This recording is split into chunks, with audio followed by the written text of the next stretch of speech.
क्या बिहार की सियासत में ऊपरी सदन यानी विधान परिषद का खेल बदलने वाला है? क्या नीतीश कुमार की पार्टी जेडीयू और बीजेपी की दोस्ती का असर अब एमएलसी की सीटों पर भी दिखने वाला है? और सबसे बड़ा सवाल, क्या राबड़ी देवी के मुंह बोले भाई सुनील सिंह की सीट इस बार सुरक्षित रह पाएगी या फिर एनडीए का चक्रव्यूह उन्हें भी बाहर का रास्ता दिखा देगा?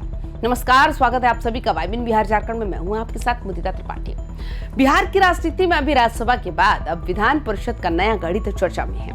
28 जून को 9 एमएलसी रिटायर हो रहे हैं और एक सीट पर उपचुनाव है, यानी कुल 10 सीटों पर घमासान होना है। बल्कि आज हम ये समझेंगे कैसे एनडीए ने अपनी सीट शेयरिंग का एक ऐसा जाल बिछाया है कि विपक्ष यानी आरजेडी और कांग्रेस के लिए एक एक सीट बचाना पहाड़ चढ़ने जैसा हो गया है। चलिए बिना किसी लाग लपेट के डिकोड करते हैं इस सियासी बिसात को।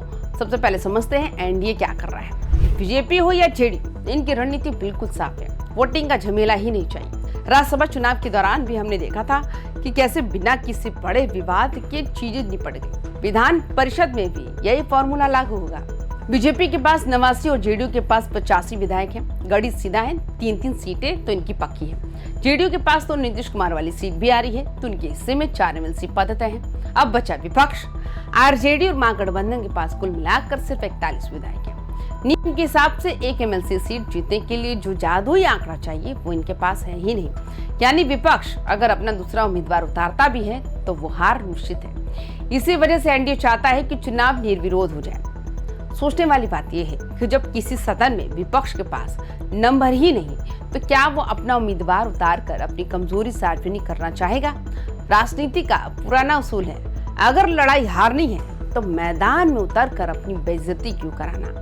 आरजेडी और कांग्रेस के खेमे में जो सन्नाटा है वो इसी हकीकत का नतीजा है।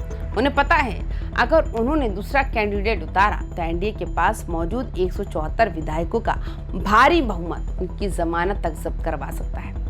यही कारण है विपक्ष फिलहाल वेट एंड वॉच की मोड में है। क्या ये उनके लिए एक सेफ एग्जिट है या फिर आने वाले विधानसभा चुनाव से पहले उनके कमजोर होते हौसले की पहली आहट? अब सबसे बड़ा सवाल, सुनील सिंह की सीट का क्या होगा? राबड़ी देवी के करीबी माने जाने वाले सुनील सिंह का कार्यकाल खत्म हो रहा है। आरजेडी के पास फिलहाल सिर्फ 25 विधायक हैं। अगर एनडीए ने खेल बिगाड़ दिया और वोटिंग की नौबत आ गई तो सुनील सिंह की सीट खतरे में है। लेकिन अगर सेटिंग हो गई और निर्विरोध चुनाव हुआ तो सुनील सिंह शायद बच जाए, मगर ये पूरी तरह इस पर निर्भर करता है कि एनडीए उन्हें कितनी जगह देता है या फिर अपनी नई टीम के लिए उन्हें साइड कर देता है।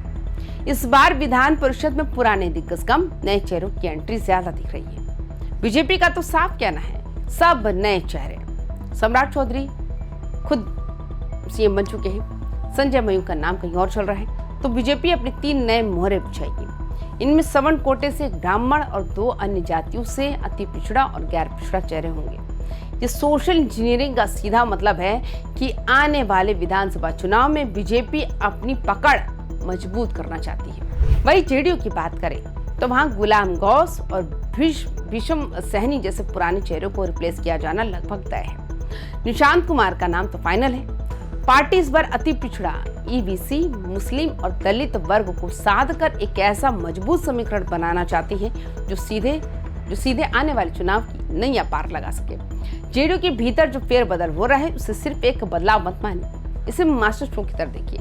जब आप गुलाम गौस और भीष्म सैनी जैसे दिग्गजों को हटाकर ईबीसी, मुस्लिम और दलित को जगह देते हैं तो आप सीधे तौर पर उन समुदाय को संदेश दे रहे होते हैं जो विधानसभा चुनाव में निर्णायक भूमिका निभाते हैं। जेडीयू को पता है कि सत्ता की चाबी उन्हीं जातियों के पास है जो किसी भी करवट बैठ सकती है। ये एमएलसी पद सिर्फ एक सीट नहीं, एक ऐसा वोट बैंक मैकेनिज्म है जिसे सरकार हर चुनाव से पहले एक्टिवेट करती है। अब थोड़ा और अंदर चलते हैं। एनडीए में सिर्फ बीजेपी और जेडीयू नहीं, अब छोटे भाई भी अपनी हिस्सेदारी मांग रहे हैं। उपेंद्र कुशवाहा की पार्टी आरएलएम को एक सीट मिल रही है और वहां से उनके बेटे दीपक प्रकाश का जाना पक्का है। लेकिन असली सस्पेंस एलजेपीआर यानी चिराग पासवान की पार्टी में है। चिराग पासवान ने राज्यसभा चुनाव में जो बिना शर्त समर्थन दिया था उसका इनाम अब मिलने वाला है।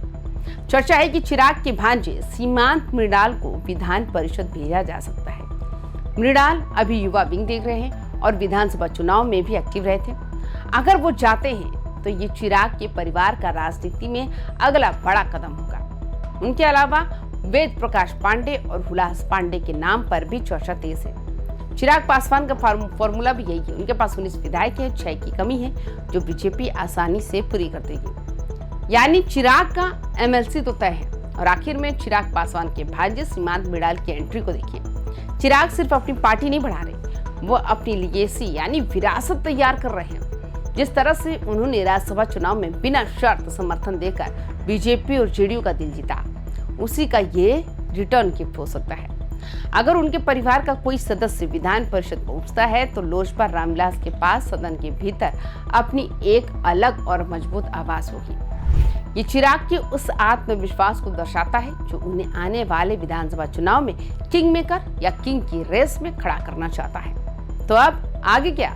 चुनाव आयोग की घोषणा का इंतजार है, जो मई के अंत या जून की शुरुआत में कभी भी हो सकती है। 28 जून तक ये प्रक्रिया खत्म होनी है। लेकिन असल में क्या होगा? एनडीए ने इस बार ऐसी घेराबंदी की है कि विपक्ष को सांस लेने की भी जगह नहीं मिल रही। और वही आरजेडी और कांग्रेस अगर अपनी बची खुची एक सीट भी गंवा बैठे तो विधान परिषद में उनकी आवाज और कमजोर हो जाएगी। ये एमएलसी चुनाव सिर्फ ऊपरी सदन में सीट पाने की लड़ाई नहीं है, ये आने वाले विधानसभा चुनावों की एक तरह से कह सकते हैं ड्रेस रिहर्सल है।